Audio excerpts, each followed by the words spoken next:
আত্মা নং বৃদ্ধি চ্যানেলের সকল দর্শক এবং শ্রোতা বন্ধুদের স্বাগতম।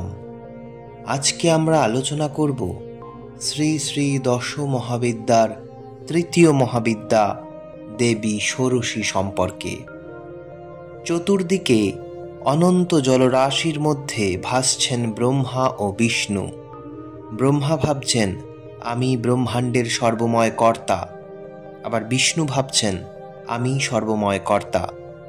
এই নিয়ে দুজনের মহা বিতর্ক, কে বড় কে কর্তা। এমন সময় তাঁরা দেখলেন জলে ভেসে আসছে একটি স্ফটিক স্তম্ভ।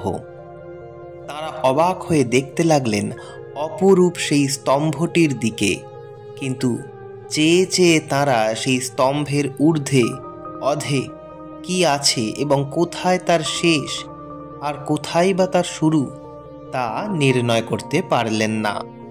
তখন তাঁরা পরামর্শ করে ঠিক করলেন ব্রহ্মা যাবেন স্তম্ভের ঊর্ধ্বদিকে তার সীমা কোথায় জানবার জন্য, আর বিষ্ণু যাবেন নিচের দিকে তার শেষ দেখার জন্য।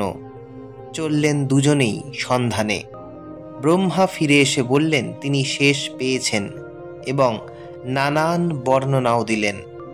বিষ্ণু ফিরে এসে বললেন কত যুগ কেটে গেল, কিন্তু তিনি তল পেলেন না। সেই সময় স্ফটিক স্তম্ভটি ফেটে গেল এবং তার মধ্য থেকে বেরিয়ে এলেন মহেশ্বর। ব্রহ্মা ও বিষ্ণু জিজ্ঞাসা করলেন তিনি কে? মহেশ্বর বললেন তিনি অনাদি অনন্ত, তিনি রুদ্র, তিনি মহেশ্বর, তিনি সর্বময় কর্তা। আরও বললেন ব্রহ্মা আমার তল পাননি, তিনি কিছু দূর গিয়েছিলেন।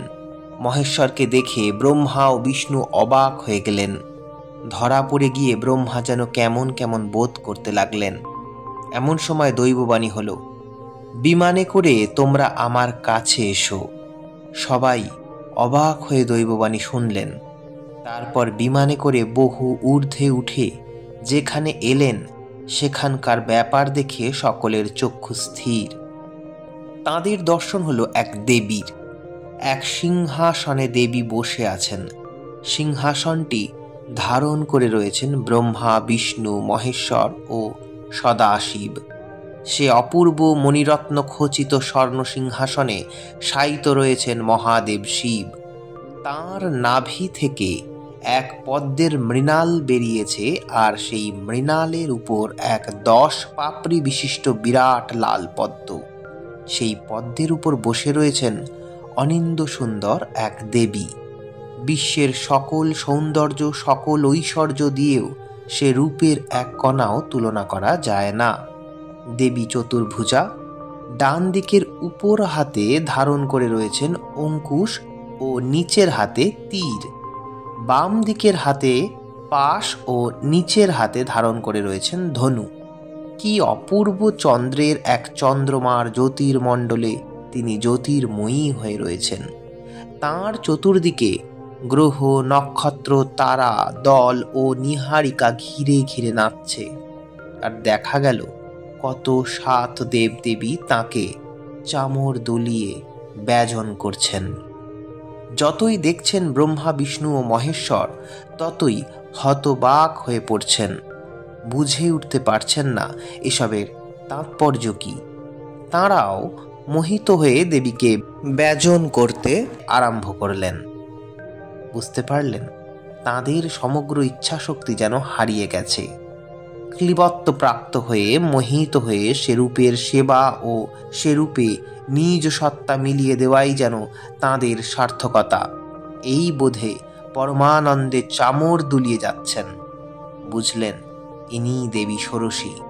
হঠাৎ হুঙ্কার রবে দেবী শ্বাস টানলেন এবং মুহূর্তে তাঁর নাসা পথ দিয়ে ব্রহ্মা, বিষ্ণু তাঁর দেহের মধ্যে প্রবিষ্ট হলেন। মহেশ্বর অবাক হয়ে দেখতে লাগলেন।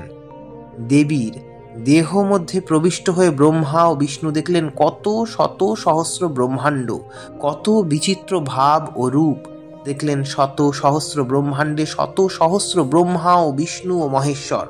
বহু যুগ সেখান থেকে অনেক অনেক অভিজ্ঞতা নিয়ে ফিরে এলেন দেবীর নিঃশ্বাসের সঙ্গে নাসাপথ দিয়ে। দুজনেরই লজ্জায় মাথা হেঁট, তাঁদের সব অহংকার দূর হয়ে গেছে। মায়ের কাছে কৃতান্তের মতো করজোড়ে দাঁড়িয়ে আছেন। তখন দেবী তাঁদের বললেন, ব্রহ্মার ধৈর্য কম, তিনি স্ফটিক স্তম্ভের তল না পেয়েও মিথ্যা বলেছেন, তাই সৃষ্টির কাজ তাঁকে দেওয়া হলো। তিনি কিন্তু দেবতা রূপে বিশেষ পূজা ও স্বীকৃতি পাবেন না। বিষ্ণু খুবই ধৈর্যশীল, সত্যবাদী ও কর্তব্যপরায়ণ। সমগ্র সৃষ্টির পালনের ভার পড়ল তাঁর উপর। তিনি ঘরে ঘরে পূজা পাবেন, আর মহেশ্বর লয়ের কর্তা। পালন শেষে তিনি সকল ভার গ্রহণ করবেন। এই হলো দেবীর ব্যবস্থা। অনন্ত কোটি ব্রহ্মাণ্ডে প্রতিনিয়ত সৃষ্টি, স্থিতি ও লয়ের যে খেলা চলছে, এমনই করেই দেবী তার ভারসাম্য রেখেছেন নিত্য নতুন খেলার নেশায়। তারপর দেবী অন্তর্ধান করলেন। এই হলো দেবী ষোড়শীর আবির্ভাবের উপাখ্যান।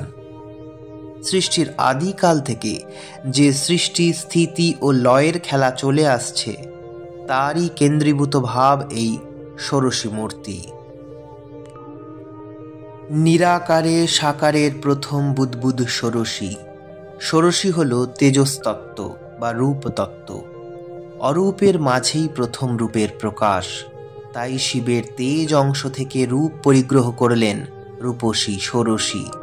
অভাবনীয় সে রূপের ধারণা ব্রহ্মা, বিষ্ণু, মহেশ্বর পর্যন্ত করতে না পেরে হতবাক হয়েছেন, মোহিত হয়ে চামর ব্যজন করেছেন, ইচ্ছাশক্তি হারিয়ে ফেলে সত্তাহীন হয়ে পড়েছেন।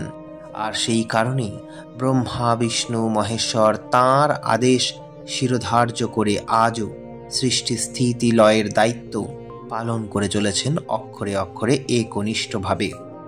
ব্রহ্মা, বিষ্ণু ও মহেশ্বর তাঁরই সৃষ্টি। রূপতত্ত্বে সৃষ্টি, স্থিতি ও লয় দরকার, এবং তার ধারক হিসেবেই তাঁদের সৃষ্টি করেছেন দেবী নিজে শিব শক্তি থেকে রূপ পরিগ্রহ করে।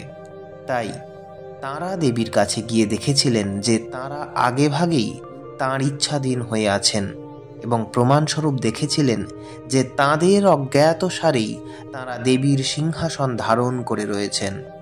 সাধক জীবনে আত্মোপলব্ধির পথে রূপতত্ত্বের সাধনা ও তাতে সিদ্ধিলাভ প্রয়োজন, নতুবা শুষ্ক ও রসহীন সাধনা দীর্ঘস্থায়ী হয় না ও অন্তে প্রেম প্রবাহী হয় না।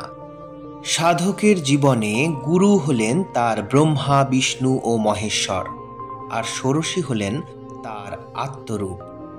গুরু ব্রহ্ম হয়ে সৃষ্টি করেন তার আধ্যাত্মিক চেতনা, বিষ্ণু হয়ে রক্ষা করেন তার অর্জিত আধ্যাত্মিক সম্পদ, আর মহেশ্বর হয়ে লয় করেন তার অহং বুদ্ধি।